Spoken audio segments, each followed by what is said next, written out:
एक बार फिर से आपका मेरे चैनल पे लीगल न्यूज़ 127 पे। दोस्तों, आज का टॉपिक बहुत ही सेंसिटिव और बहुत ही इम्पोर्टेंट है।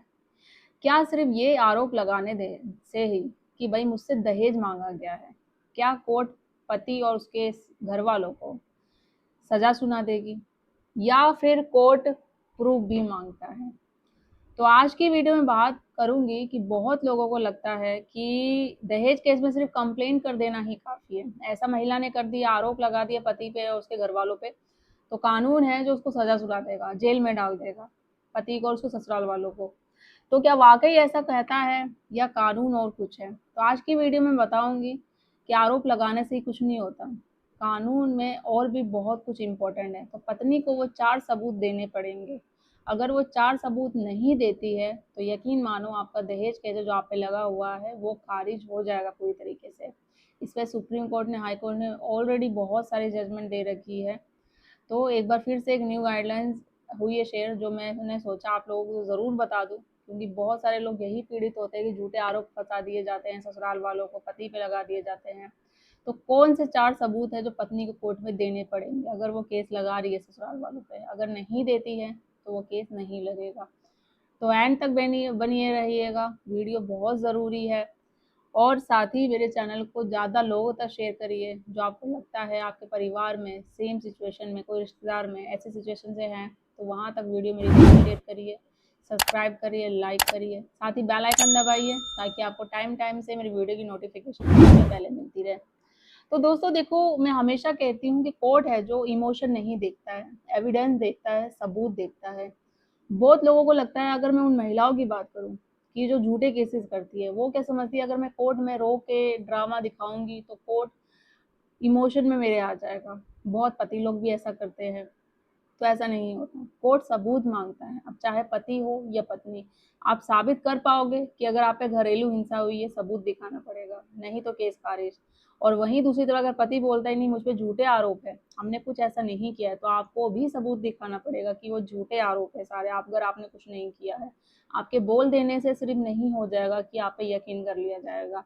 तो अगर पत्नी दहेज हरासमेंट का आरोप लगा रही है, तो क्या उसे कुछ ठोस सबूत देने पड़ते हैं?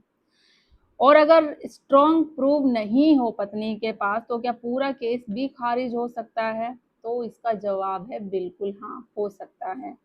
तो हाल ही में सुप्रीम कोर्ट ने कई मामलों में साफ कहा है कि सिर्फ वेग एलिगेशन लगाने से, जनरल एक्यूजेशन और बिना स्पेसिफाइड एविडेंस के किसी को क्रिमिनल ट्रायल में घसीटना ये बिल्कुल सही नहीं है।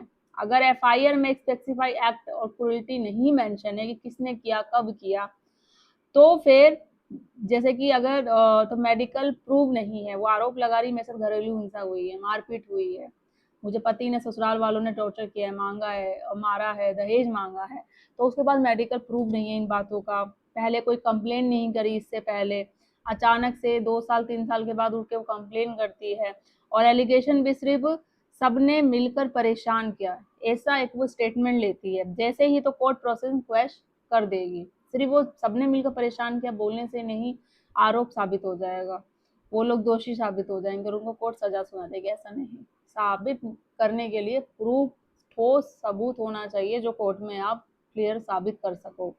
तो अब सवाल ये आता है, वो कौन से सबूत है जो दहेज केस को मजबूत बनाते हैं? लोग अक्सर इसे 4 स्ट्रॉन्ग प्रूफ के रूप में समझते हैं, जो मैं आपको सिंपल भाषा में आज की वीडियो में डिस्क्राइब करूंगी। ध्यान से सुनिएगा, स्किप करके बिल्कुल मत देखना, वरना आधी अधूरी जानकारी आपके लिए ही नुकसान करेगी।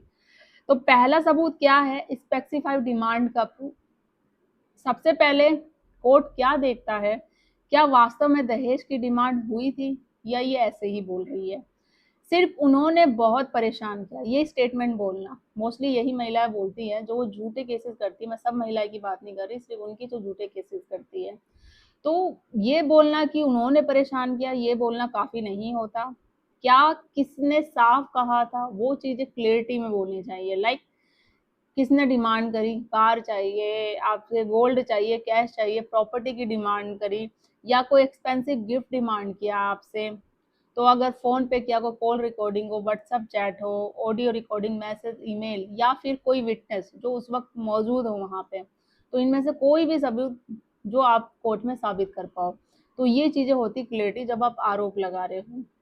अब जो ये दिखाते हैं कि डिमांड हुई थी एक्चुअली, तो केस आपका स्ट्रॉन्ग होता है। लेकिन अगर डिमांड का कोई क्लियर प्रूफ ही नहीं है आपके पास और सिर्फ ओरल एलिगेशन आप लगा रहे हो, तो कोर्ट डाउट कर सकता है और आगे जाके केस है जो खारिज हो सकता है, खत्म हो सकता है। अब दूसरा सबूत कौन सा है जो पत्नी के पास होना ही चाहिए, जो वो बोलती है क्रूरटी या हरासमेंट का प्रूफ। दहेज मांगना एक बात है, लेकिन हरासमेंट प्रूव करना वो बहुत ज्यादा जरूरी है।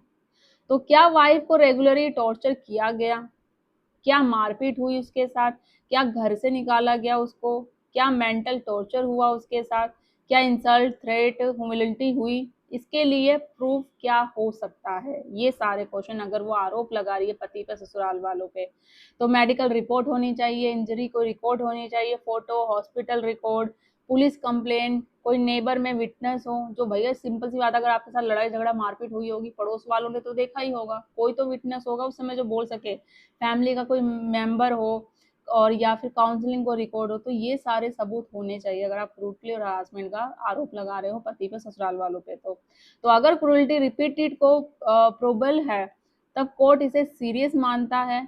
और तीसरा सबूत क्या है, दो सबूत मैंने आपको बता दिए जो पत्नी को होना ही चाहिए। तीसरा सबूत ये है कि कंप्लेन में कंसिस्टेंसी दिखाना। बहुत बार कोर्ट यह भी देखता है कि क्या पहली बार कंप्लेंट है और बाद की स्टेटमेंट मैच करती है या नहीं। फॉर एग्जाम्पल, अगर उसने पहले भी कंप्लेन करी और फिर अभी भी कर रही है, तो दोनों स्टेटमेंट मैच करेगी कि जब उसने क्या बोला था और अब वो क्या बोल रही है। या फिर फर्स्ट टाइम इसने कंप्लेन करी, इतने सालों से तो कुछ नहीं हुआ, अब वो अचानक से उठ के कंप्लेन करती है कि मेरे साथ ये ऐसी चीजें हो रही है। और अगर शुरू में कुछ और बोला जैसे, और बाद में स्टोरी बदल गई सिंपल, तो क्रिटेबिलिटी कम हो जाती है इससे। हाल ही में सुप्रीम कोर्ट ने फादर इन लॉ को भी रिलीफ देते हुए कहा कि डाउरी डिमांड इंडिपेंडेंट एविडेंस से प्रूव नहीं हुई है और कॉन्ट्रडिक्शन स्टेटमेंट पर कन्विक्स अनसेफ है।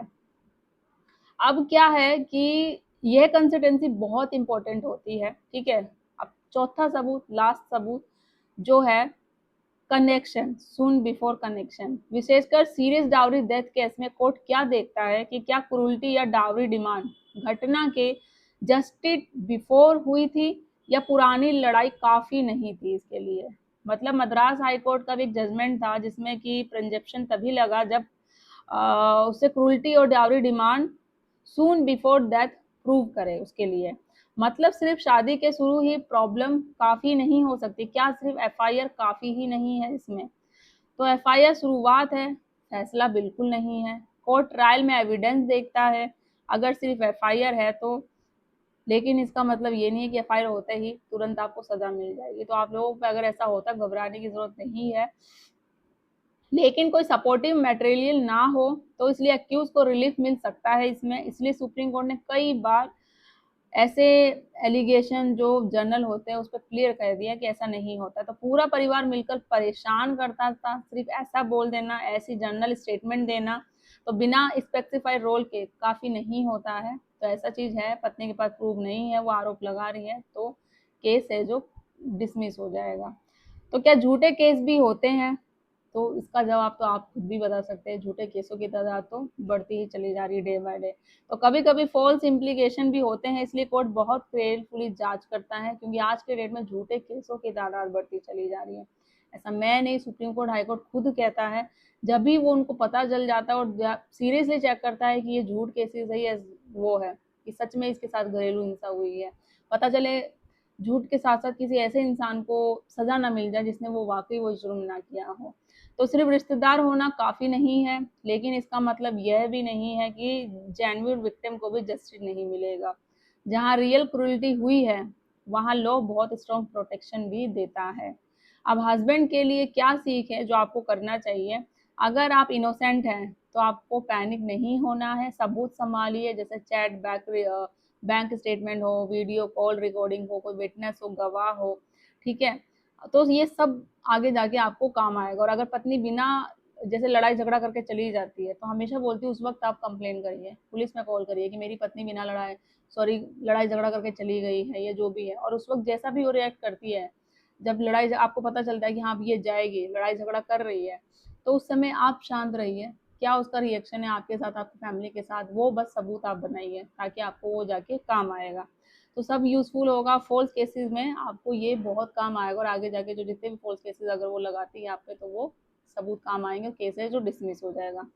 अब वाइफ के लिए क्या सीखे इस वीडियो में कि अगर आप जेनुअली विक्टिम हैं, आपके साथ सीरियसली ये सारी चीज़ें अगर होती है, घरेलू हिंसा, प्रताड़ना हुई है, तो इमोशन नहीं दिखाना, आपको डॉक्यूमेंट्स भी दिखाने हैं, प्रूफ भी साबित करना पड़ेगा और लड़ना पड़ेगा आपको। हर हरासमेंट नोट कीजिए, प्रूफ आपके लिए बहुत इंपॉर्टेंट है। मेडिकल कंप्लेंट कीजिए, रिटन कंप्लेंट कीजिए, मेडिकल रिकॉर्ड आपके पास होना चाहिए। मैसेज को कोई भी डिलीट मत करिए।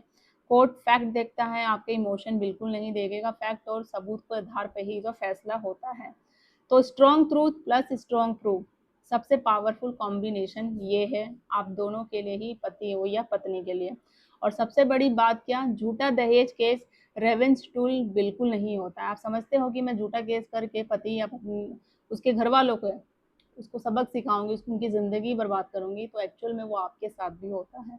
आप भी कोर्ट कचहरी के चक्कर काटेंगे। अगर आप आरोप लगा रहे हो, वहाँ से पति भी लगाएगा, उसके घर वाले भी लगाएंगे, सालों साल कोर्ट कचहरी के चक्कर करते जाओगे, तो इससे आपकी भी ज़िंदगी खराब होगी, तो इससे कुछ हासिल नहीं होता है। तो साइलेंस और पनिशमेंट भी नहीं होना चाहिए, लॉ प्रोटेक्शन के लिए है, प्रेशर बनाने के लिए बिल्कुल नहीं है। इसलिए कोर्ट बैलेंस बनाता है, फॉल्स केसेस भी ना चले किसी पे और रियल विक्टिम को जस्टिस भी मिले।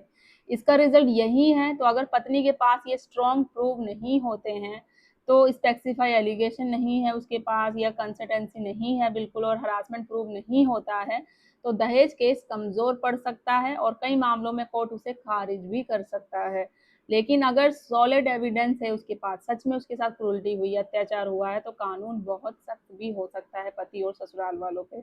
तो इसलिए सच और प्रूफ दोनों बहुत ज़रूरी है। आपकी क्या राय है इस पे कमेंट में करके ज़रूर बताइएगा मुझे, और वीडियो कैसी लगती है वो भी ज़रूर बताइएगा। किसी पर्टिकुलर टॉपिक पे वीडियो चाहते हैं कि मैं बनाऊं तो कमेंट में कर दीजिएगा। कोई एडवाइस चाहते हैं तो कॉल पे भी बात कर सकते हैं, अपॉइंटमेंट बुक करके प्रॉपर गाइडेंस मिलेगी आपको। तो जल्दी मिलती हूँ मैं अपनी नेक्स्ट वीडियो में।